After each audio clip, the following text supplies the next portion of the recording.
and welcome to Tolve Closes with me, Amanda Tolve, your residential realtor. I service New Jersey, mostly Bergen County, Passaic County, Essex County, and some areas of Hudson or Morris County.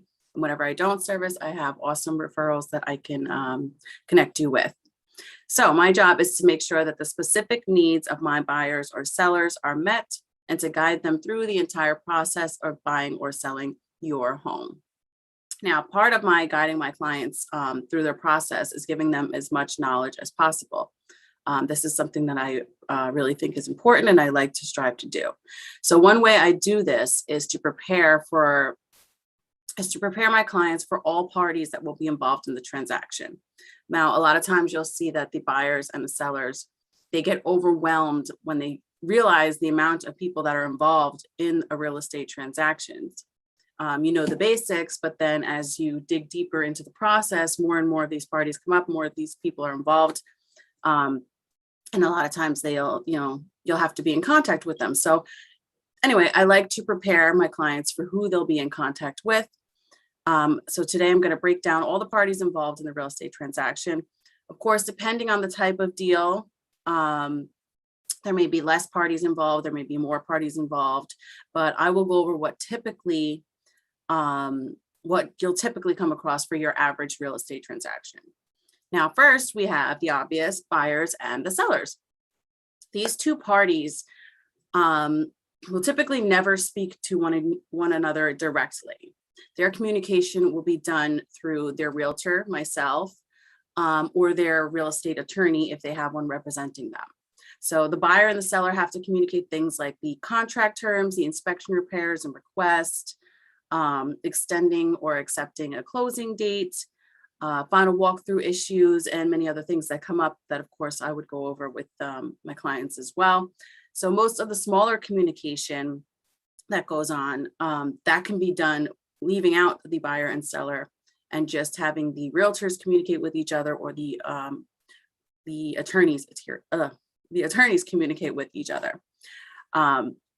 So because a lot of the communication, we do leave the buyers and sellers out of it, if it's things that can be worked out, using our professional experience to do so, it is very important to make sure that you're choosing the correct realtor and real estate attorney to work with. You want to make sure that you have someone on your side backing you up that has the knowledge and experience to do so correctly. And you also want to make sure that they have your best interest. And, as a residential realtor, I always have the best interest of my clients. Now, the next two parties are the realtors for the buyer and the seller. So typically you'll have two realtors on the transaction. Let's talk about the seller's realtor first. So their job is to communicate with the buyer's side of the transaction and guide the deal to closing. Any requests from the buyer's side, the listing agent will discuss with the seller and report back to the buyer's side. So in the very beginning, in the very beginning of the process, the sellers will have to hire a photographer to come in and take pictures of the property. So that brings in another party. So that party is, again, one that the seller will not have to contact directly. That's something your realtor handles on your behalf, but it is another party that's brought into the process. And then also the MLS, which is where the property will be listed by your agent. Again, the seller will not have direct contact with the MLS system besides, when they're looking it up, but that is something that the seller's realtor will handle directly for them. It's solely the realtor's job. The seller himself will not have to worry about getting any of these things done. Like I said, it's just, there's no direct contact for the seller. The listing agent will also be working with the town to get a CO, the certificate of occupancy. CO is the shortened version of it. So this is another party that gets involved. And this is done by the fire department for whichever town that the property is located in. So the fire inspector has to come out to the property and inspect it and make sure that it's safe and that it follows all of the town codes for the next, it's livable for the next person who's purchasing it. So again, this is not something that the seller has to do directly. This is something that the seller's realtor will handle on their behalf. So again, I can't stress how important it is to choose the right realtor who's going to get these things done and also get them done with your best interests in mind. Now, the buyer's realtor, which is on the other end of the deal, their job is also, of course, to guide the deal to closing, but while communicating for the buyers to the sellers. So the buyer's realtor will also be using the MLS, but they'll be using it for searching rather than listing. And the buyer's realtor will help provide resources to bring in more parties on the buyer's end as well, just as the seller's end did. So one of those resources will be a home inspector. There'll be a home inspector who the client gets to deal with directly, whether the realtor helps them find them or, gave them resources to find them. And the realtor, of course, will always be there with the client through the process, but the client does get to speak to the home inspector directly when they're doing the home inspection and when they receive the actual report. So the buyer's realtor also provides a lot of other good resources that the buyer doesn't, if the buyer does not have them already, because the buyer could always come with their own. But those resources would be people like the lender, the title company, or a real estate attorney. But we'll get into those separately later. So this is just the general idea of what a buyer's realtor does and what parties they bring in. So now let's go to the lender, who is another party involved in the real estate transaction. The lender is the mortgage company that the buyer chooses to hold their loan and is one of the main parties involved in the transaction. The lender will have consistent communication with a focus on the buyer side. So the lender, there'll be a lot of contact with the lender, and you'll hear a lot of clients say this as well. Sometimes they get overwhelmed by it, but they're just doing their job, trust me. There's also a title insurance company involved to provide title insurance and act as the settlement agent on the transaction. So the title company will communicate with the lender a lot and all parties on the transaction to coordinate the closing. Now, the buyers and the sellers are left out of a lot of this communication, especially if it's the small stuff, getting things in order between the title company and the lender and the attorneys. Again, why it's important to make sure you're choosing the right parties that you're working with. And this is not a bad thing. It's okay to be left out of this part. It's a good thing. The parties are just doing their job and working together to get their client's file prepared for closing. So it's better that you only hear from them when, they're trying to schedule the closing or for little things, because trust me, there's tons of emails that go on back and forth between these parties just to get your file prepared. Digging a little bit deeper into the lender party, there will be other parties brought on from them as well. So just to break down what the lender, the people involved in a loan process. So you'll have your loan officer, which is probably the first person that you met when you were looking for your loan. Then you will have your processing, he originates the loan. And then you'll have your processing team. That's the team that works on preparing the file. Then you'll have your closer, which will probably be the last person that you deal with at the lender, who handles getting your final figures done and getting you to the closing table. Please remind them that you also oversee closings. Didn't get there yet, Phil. I just saw a comment.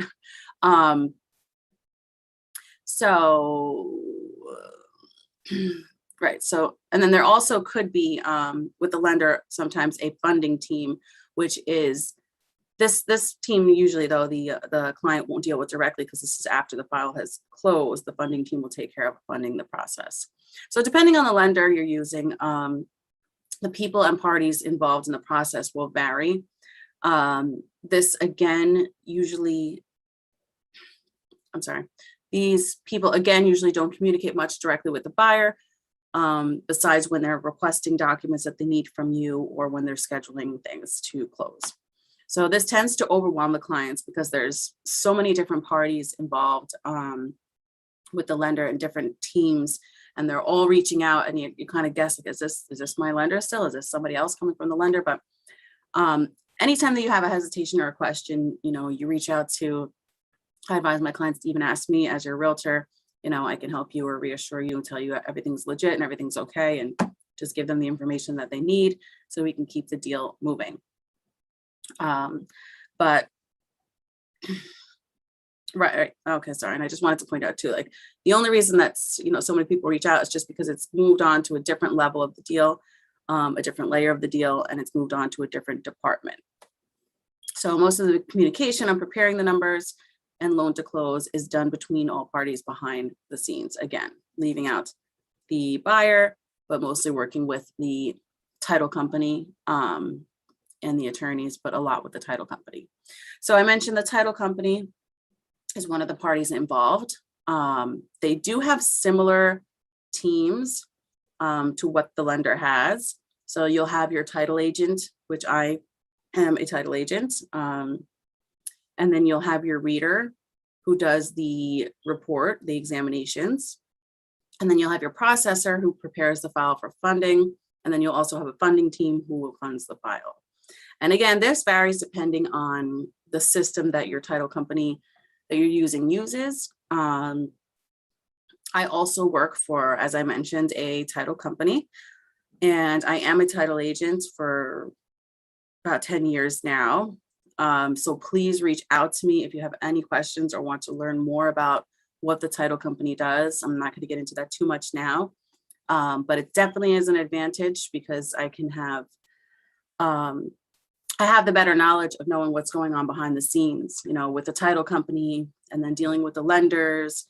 And then I also have the experience on the realtor side and with the real estate attorneys. So it all kind of combines together, and it makes the process a lot easier because I have a little bit of the knowledge in each area. So again, if you want to learn more about title, reach out to me too. I did forget to mention my QR code up here. If you scan that, you can request an appointment, or you can always just send a text to my phone number, which I believe is at the bottom, 201-456-1842. Okay, let's move on to another party that's involved. So another party that you'll come across indirectly, I should say, in the transaction is an appraiser. This isn't someone who's going to be there for the whole entire process, but they're there for a little chunk of it, a very important chunk of it, because we, need the appraisal to come back at a good number. But this person, the buyer or seller will never typically come in contact with the appraiser. The lender schedules the appraiser, and then they will contact us, the realtor, and schedule for the appraisal to come out, the appraiser to come out and appraise the property. And then once their report is done, they give it to the lender, and we will get that number will circulate of what it appraised at. So again, that's somebody who the buyer and seller do not come in direct contact with, but it is a very important party that is involved, and they will be waiting to hear what the final result for that is, which the realtor and the lender can provide. The next two parties, the last two parties that we'll be speaking about are the attorneys, the real estate attorneys. So I know there's other states where they don't use real estate attorneys. Even in South Jersey, they don't typically use them on all the transactions. But where I work, in North Jersey, we do use real estate attorneys. We typically have them on both sides. So you have a buyer's real estate attorney representing the buyers, and a seller's real estate attorney representing the sellers. So their job is to complete the attorney review, hold on to the deposit, negotiate terms, create addendums for any changes, and a lot of things like that. So there's a lot of back and forth as the process goes on. And if anything changes, we need to make addendums and move forward. So the attorneys may have a paralegal, which might be another party that's involved. So be prepared to communicate a lot with your attorney. Maybe not a lot, but communicate when you need to with your attorney and possibly their paralegal as well, because they handle the legality of everything, and they'll be a very good resource for you to have. So again, it's important to pick a good real estate attorney as well. You don't want to pick someone who specializes in a different kind of attorney, like I don't know, personal injury or workman's comp, or I don't even know if I'm saying that right, but you want to pick an attorney who actually practices real estate so that it'll be a smooth transaction. And again, I have resources to help you find that as well. So the attorneys, similar to realtors, they will communicate to the other side of the transaction on your behalf. So again, you're directly not speaking to the buyer or seller, but your attorney or your realtor is the one doing that work for you. So that was a summary on the parties involved in a typical real estate transaction. There may be more or less parties, again, depending on what type of transaction it is and who's involved in the deal. And again, I have to stress how very important it is to make sure that you're choosing the right people on your team. And that all begins with the realtor. If you come to me and you have your people, that's great. I can call them and talk to them for you. And if you don't have them, that's fine as well. I can give you a list of resources, point you in the right direction, and get you to the right people.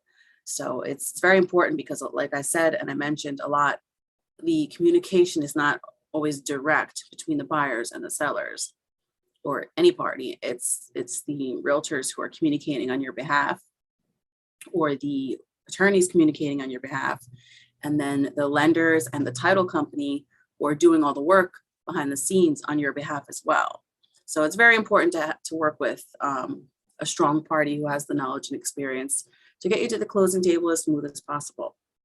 And I hope that going over all of these parties involved, maybe you're more overwhelmed, I don't know, but I'm sure that it will help you at least be more prepared for who to expect. And if you're working with me as your realtor, you don't have to worry about that anyway, because anytime there's a new party involved or anytime something else is coming up, I'm letting you know before it happens so that you can be prepared. And you'll know everyone who you're working with. You'll know everyone who's contacting you, because I'm very open about that. And I like to give my clients as much knowledge as possible. So again, if you do have questions, or if you want to learn more about the title end, like I mentioned before, because I am a title agent as well, you can reach out to me directly, send a text or a call, 201-456-1842. Shoot me an email at amanda@tolvecloses.com. Or you can click on take a picture of, the barcode there and set up an appointment that way. Let me just see. Phil, did you have any questions? I always have questions. Should have known. Yeah. So that is, first of all, I've got to compliment you on the presentation. It is fantastic. It was fantastic. So thank you so much for that.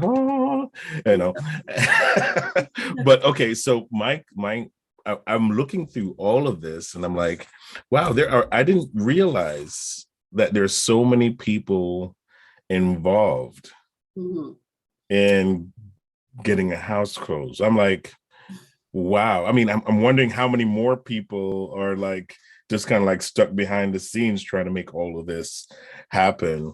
But I appreciate you kind of like giving some exposure to all of this. Now, let me ask you, right?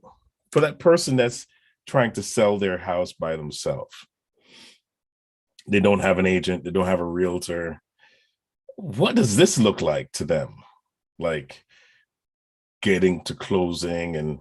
Well, that's part of the problem with selling it on your own is you're going to be super overwhelmed. I mean, you don't know all that's involved. And especially if then, some people, if they're not selling it on their own, it means they're trying to save a penny here and there. That means they're probably not going to hire an attorney. So then they're really not going to have anyone guiding the transaction. So like maybe if you're buying, selling to a family member, but even then I suggest no, because you don't want any family wars, But and that does happen. I mean, we can't even pretend. I think that sometimes with family, it can get even more complicated.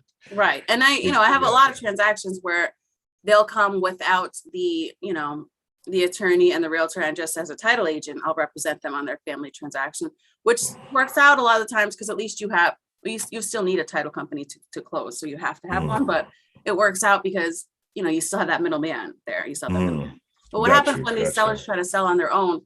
they're not getting it on the MLS, which is a big party that where you get it out to, everyone. That's where all the other realtors bring in their clients. They're not hosting their open houses. Maybe some of them will try to, I don't know, but you don't have that guidance, you don't, Right. you're not going to know what's all of these steps that I just went through and all of the other people involved. They're not going to know what's going on the buyer's end. Right. And, Correct. that deal could fall through because you didn't follow up with their mortgage commitment. You didn't see if the title binder was in because you don't even know what I'm talking about. So it's important. It's important. You know what? Because it's like going into court to represent yourself. Right. And you have no legal experience or knowledge. So you're trying to represent yourself based on what you see on on television, Law and Order, and you try to catch up on your monk and make sure you got all your legalese right.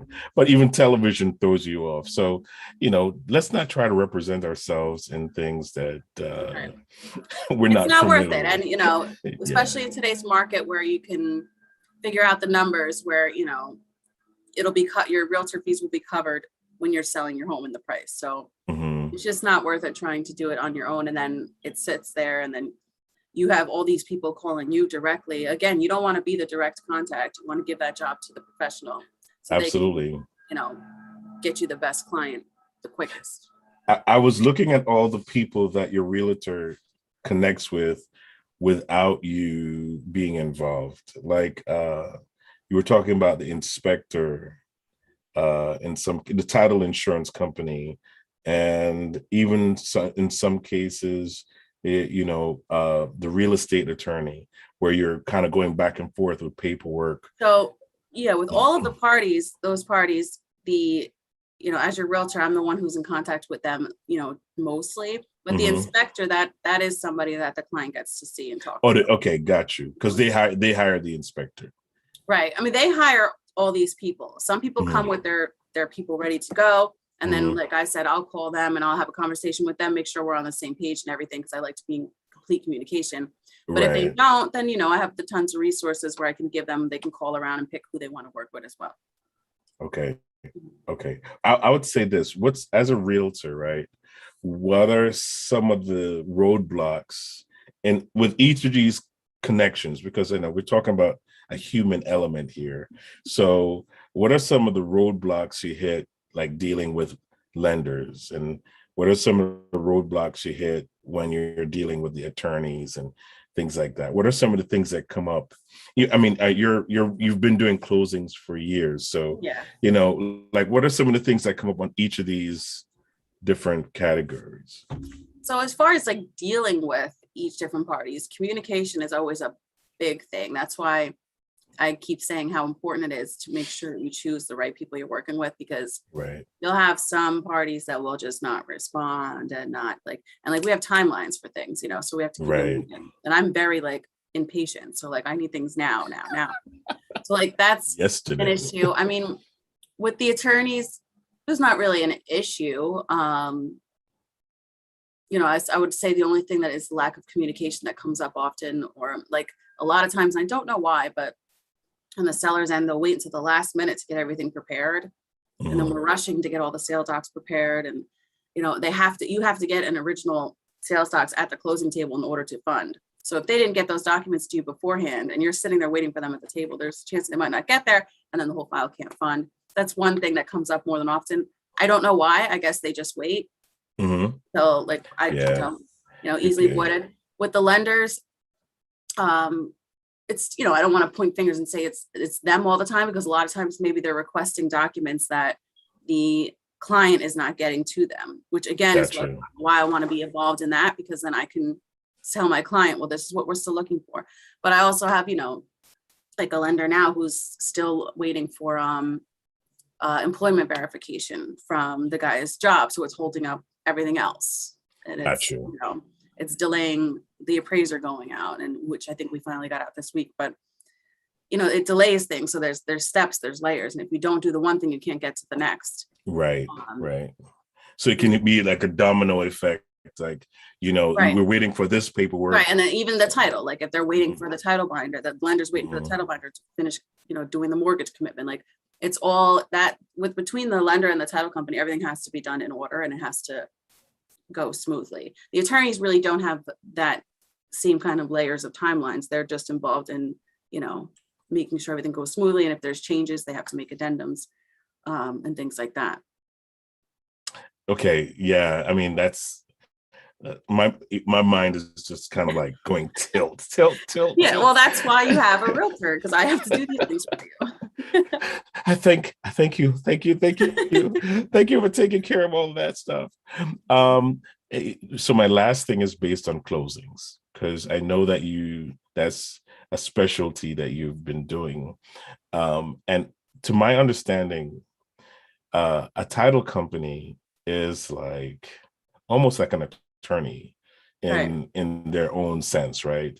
You have to kind of like know, you do the digging basically on the house, right? If it has a lien on it or anything like that, you guys are the ones that discover. Tell me a little bit, like So the title what is company, that? there's always been a title company. Like you have to have the title company if you're buying a house with a loan. Buying cash, different story, but let's stick to the basic. You're buying a house with a loan. You need a title company. So years ago, it used to be that the attorney was the settlement agent, which means that they prepared the numbers and all of the money was given to them and they dispersed it through their, you know, attorney account. Right. But then when all that crazy stuff happened in 2007, they now require title companies to be the settlement agent. So Okay, now we gotcha. do. So now we do the searches, you know, we run the search, we build a title report that shows anything that came up on the property and the people to make sure everybody's clear.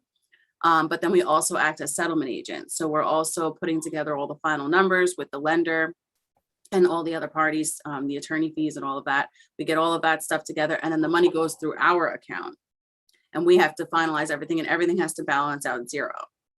So we do two things. We do title searches and then we act as settlement agent. And then I also go out and so I'm a title agent. So I work with a lot of real estate attorneys, lenders, and then clients directly as well. And then I go and I do the actual closing for my clients as well, which is great because instead of handing them off to someone else, you know, as the realtor too, like they still have me there. So I can go through all the paperwork with them, go through their numbers and make sure, but I usually do that before, you know, go through the numbers before that anyway, so they're prepared. But if it's a client that I didn't get the opportunity to do that with, I get to do everything with them at the closing too.